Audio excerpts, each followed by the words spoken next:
اور پھر المیہ یہ ہے کہ قرضہ لینے کے بعد پھر ادا کرنے کا موڈ نہیں ہوتا. قرضہ لیتے ہوئے جو ملائمت ہوتی ہے گفتگو کے اندر اور جو پیار جھلکتا ہے، واہ جی سبحان اللہ. اور جب قرض لوٹانے کی باری آتی ہے، او ہو ایسا لگتا ہے کہ سامنے والا اپنا بیچارہ قرض مانگ نہیں رہا بلکہ بھیک مانگ رہا ہے. اس کو ڈانٹتے ہیں ڈپٹتے ہیں، ابے بھائی دے دیں گے، ہوگا تو یار، تم تو پیچھے پڑ گئے ہو یار، تھوڑے سے تم نے پیسے دیے، تم نے تو ہمیں ذلیل کر کے رکھ دیا. ارے بھائی کام تو آپ نے ایسا کیا ہے قرض لے کر، اور پھر آپ اس کو دے نہیں رہے، باقی سارے خرچے گھر کے چل رہے ہیں، اس بیچارے کو قرضہ نہیں دینا ہے. یاد رکھیے کہ جو جان بوجھ کر رحمت کونین صلی اللہ علیہ وسلم نے فرمایا کہ جو قرض کی ادائیگی پر قدرت رکھتا ہو لیکن جان بوجھ کے قرض ادا نہ کرے تو اس کے نام اعمال میں روزانہ گناہ لکھا جائے گا، اور سخت گناہ لکھا جاتا ہے. اس لیے اچھی طرح یاد رکھیں، قرض جس نے ہمیں دیا ہے اس کا ہم سے مطالبہ کرنا کوئی ضروری نہیں ہے، ہمیں ادا کرنا واجب ہے، ہمیں ادا کرنا چاہیے. اگر وہ بیچارہ چاہتا ہے، مانگ رہا ہے، مطالبہ ایک آدھ دبا دبے الفاظ میں کیا ہے، تو کیا یہ ضروری ہے کہ وہ ہمارے گھر پر آئے، دروازے بجائے، دو چار سخت جملے کہے تبھی ہم دیں گے؟ شاید ہم اسی کا انتظار کر رہے ہوتے ہیں کہ کوئی آ کر، جب اگر مثلا 2 کا قرضہ لیا ہوا ہے، ایک آ کے دروازہ زور سے بجائے گا، تھوڑا سا مغلظات بکے گا، 2-4 گالی دے دی تو پھر ہم ڈر کے اس کو تو دے دیتے ہیں.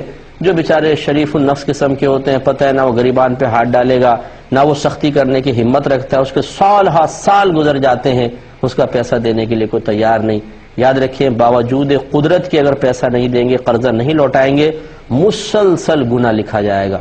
بلکہ امام غزالی رحمۃ اللہ علیہ نے تو یہاں تک روایت نقل کی ہے کہ وہ کھانا کھائے گا تو گناہ لکھا جا رہا ہے، بیٹھا ہوا گناہ لکھا جا رہا ہے، وہ لیٹا ہوا ہے تو گناہ لکھا جا رہا ہے. یعنی اگر وہ قرضہ سامنے والا مطالبہ کر رہا ہو، یہ ذہن میں رکھیں قیودات، سامنے والا بیچارہ ضرورت مند ہے، وہ مانگ رہا ہے قرضہ واپس، مطالبہ کر رہا ہے اور ہم دینے پر قدرت رکھتے ہیں، اس کے باوجود ٹالا مٹولی کرنے کی ایک عادت ہوتی ہے کہ بس پیسہ جیب سے نکلتے ہوئے عجیب لگتا ہے، حالانکہ اس کا پیسہ ہمارا نہیں ہے.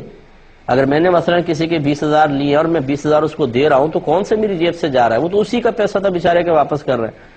لیکن وہ پیسہ دوسرے کو، اسی کا پیسہ اسی کو لوٹاتے ہوئے بھی دل سخت ہونے لگ جاتا ہے اور ایسا لگتا ہے جیسے بہت بڑی متاع حیات چھن رہی ہے، تو پھر وہ نہیں دیتے ہیں. تو یہ غلط ہے اور گناہ ہے. تو معلوم یہ ہوا کہ ضرورت کے وقت قرضہ لینا جائز ہے. رحمت کونین صلی اللہ علیہ وسلم نے یہ صرف اور صرف تعلیم امت کے لیے قرض لیا، ورنہ رحمت کونین صلی اللہ علیہ وسلم خود ارشاد فرماتے ہیں کہ اگر میں چاہوں تو مدینے کے پہاڑ سونے کے بن کر میرے پیچھے پیچھے چلے. ہمارے نبی کریم صلی اللہ علیہ وسلم کو کیا ضرورت ہے کہ آپ قرضہ لیں؟ صحیح بات ہے، آپ تو مٹی کی طرف اشارہ کرتے ہیں تو سونا بن جائے، پتھر کو ہاتھ میں اٹھائیں تو وہ سونا بن جائے، چاندی بن جائے، جو سرکار چاہیں.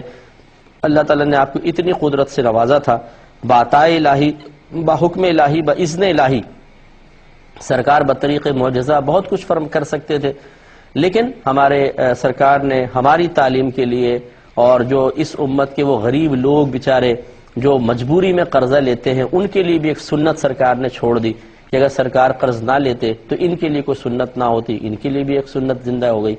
مطلب سنت چھوڑ دی تو وہ سنت یہ کوئی قرض لے گا تو قرض پہ بھی ایک سنت کا ثواب اس کو مل سکتا ہے. بہرحال یہ نہیں ہے کہ ہم جان بوجھ کے قرضہ لیں اور کہیں کہ سنت کی ادائیگی ہو رہی ہے، ایسا نہیں ہے. نبی کریم صلی اللہ علیہ وسلم نے بھی بلا ضرورت کوئی قرض نہیں لیا ہے، جب ضرورت متحقق ہوئی تو آپ نے قرض لیا. تو قرض لینا بہرحال گناہ نہیں ہے، لے سکتے ہیں، لیکن شدید ضرورت کے وقت بلا ضرورت نہ ہو، اور جیسے ہی ادائیگی کا موقع آئے ایک لمحہ نہ لگائیں. ہونا یہ چاہیے، اور اسی طرح سے ہونا چاہیے کہ سامنے والے نے پیسہ دیا، ابھی وہ مدت بھی نہیں آئی ہے کہ جس میں اس کو قرضہ لوٹانا ہے، اس نے مطالبہ بھی نہیں کیا اور ہم خود جا کر اس کو دے دیں، یہ بہت اچھی بات ہے.